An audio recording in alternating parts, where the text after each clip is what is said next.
G'day, welcome back to Kiwi Farmer. Just up here on the hills trying to get some straggly ewes lambs in, way down there.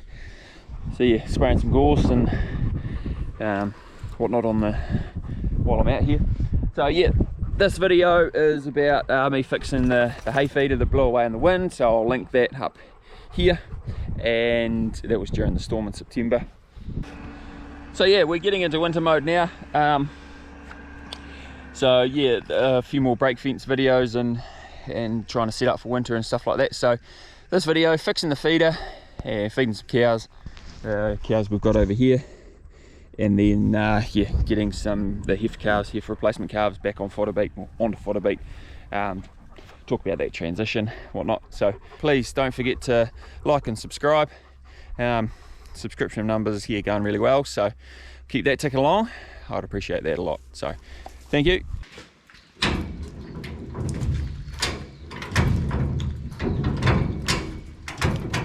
Right, progress so far. Got this end done. So we've got our brackets made that fit inside, all bolted up. And yeah, we've got our brackets made for this end, so just got to bolt all that up.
So I've got the feeder fixed, all bolted back together, the angle irons on each end. Right, so this is where we're up to with our feeder. Got it all bolted back together. All I've got to do is weld the stress cuts that I made when I bent all this back. So yeah, unbolted this, got to weld that, and then we'll bend that back. Bend all this back, weld it up. Yeah, weld that one. And then yeah, pretty much ready to chuck out the calves, which is good. As here we'll show you them. They're just starting on their fodder beet.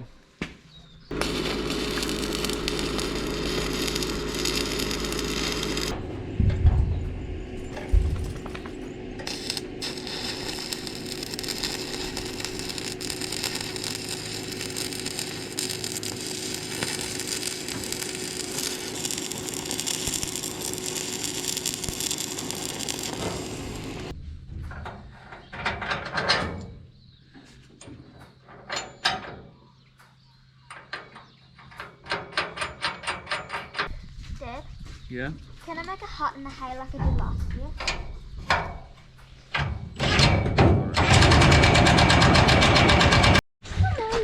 Right, certainly not my prettiest piece of welding, but it's all welded up.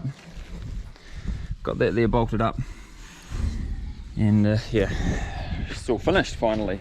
So I might just cut these off so they don't catch on anything, and yeah, it'll be good to put it out in the paddock.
It's all clover seed.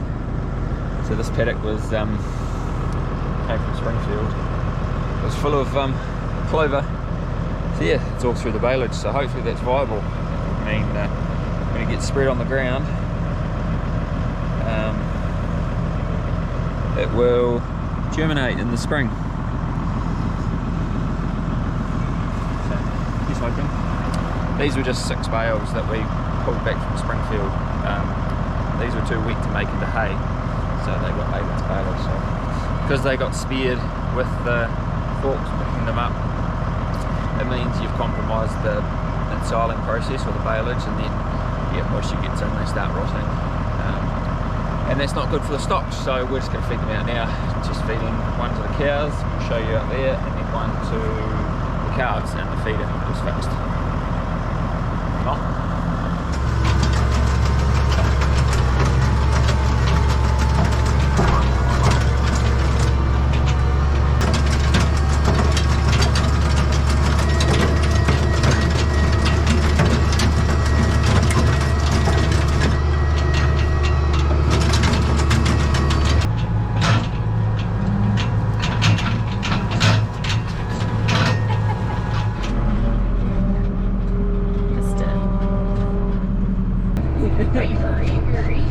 Everyone starts somewhere.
So here in the fodder beet paddock, normally we can guarantee on a 20+ tonne crop of fodder beet. This year, as you can see, it's been a bit of a challenge. So this crop got pretty well drowned out with all the rain that we had in the summer. So very weedy. We didn't, we stopped spending money on it essentially just because it wasn't going to yield. So what the plan is now, these calves get we break about 4 meters of Italian grass over there, which is looking really good. We'll show you that. And then I've just started break feeding them here on this fodder beet. So the way I transition them, pretty simple. I used to do it very strategically, so increase their allocation 1/2 kilo a day for 21 days. It's hugely labour intensive. But yeah, so what we do now is just give them a break like this. There's plenty of grass in here so they can have a good mix of diet. even if they chew on a bit of bulb, they're not going to get acidosis or anything like that. And so they're going to be on here for about 3 hours today, and then we'll take them off, and then they've got their baleage and their grass to go on to for the night. So if you don't know what fodder beet is, you'll find that bulb. Here's one. Beets in this bulb. Oh.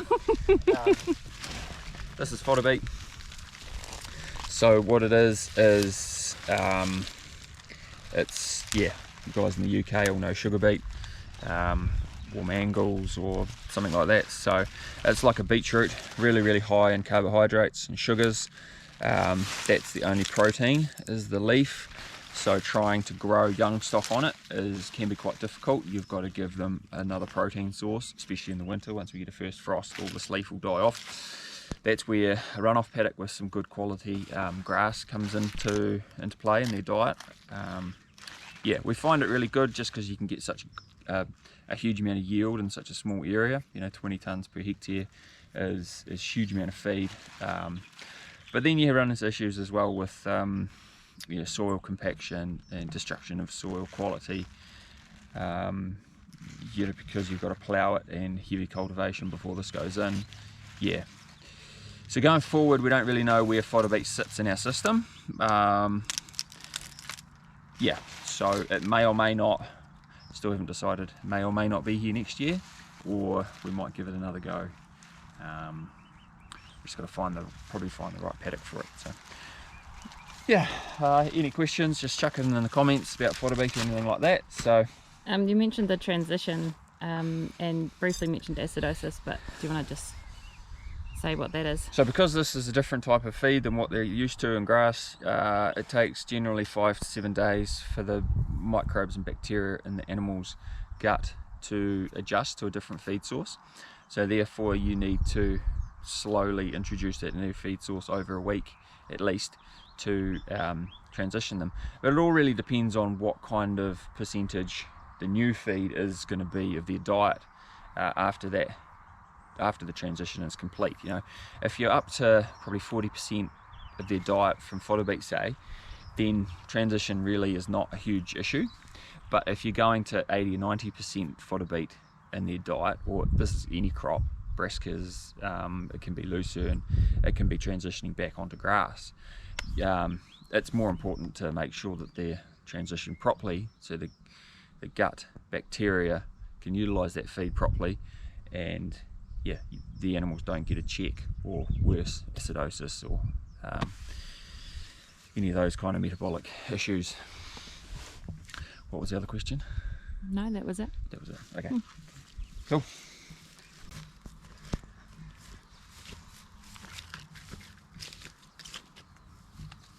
So these calves, since they're on fodder beet, and they get a ad-lib or access to a salt block. It's over there near the gate somewhere. And then I need to get them what they call fodder beet block, which is high in potassium. So it's a molasses based block with a few other minerals and nutrients and stuff in it, but yeah, mainly potassium to help grow bones of young stock. So we'll get one of them and throw that in there, and they can just look at it when they need to. How do you work out how big to make the break?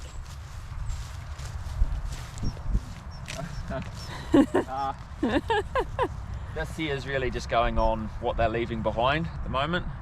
So that was shifted yesterday, so they've got a wee bit left behind, so not too bad. Yeah, rule of thumb that I work on is if you want an animal to grow, it's 3% of their live weight is what you need to allocate them in kilos of dry matter. So for a 100 kilo calf, 3 kilos, 200 kilo calf, 6 kilos. That's a good starting point, and then I just monitor what's being left behind, so they're grazing residual, and adjust it accordingly.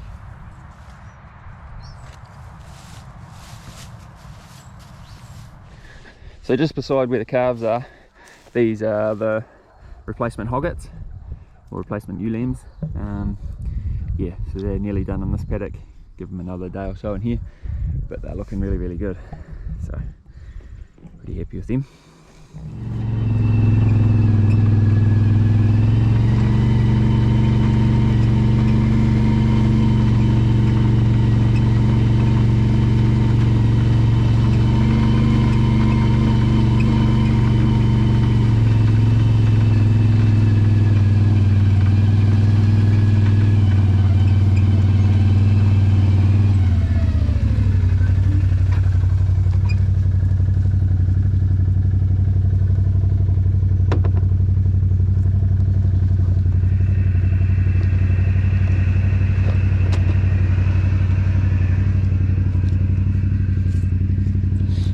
Girls, where you go?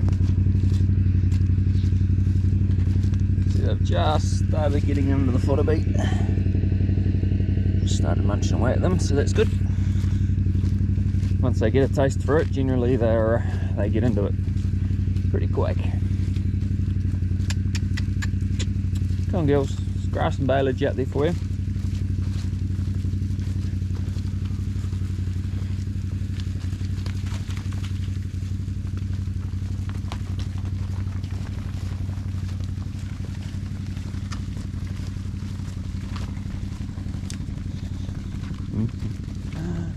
Run around like lunatics.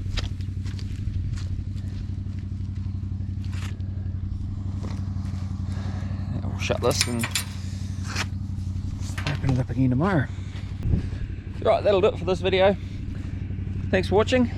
Don't forget to subscribe, like the video, and yeah, look out for the next one. See you later. Bye.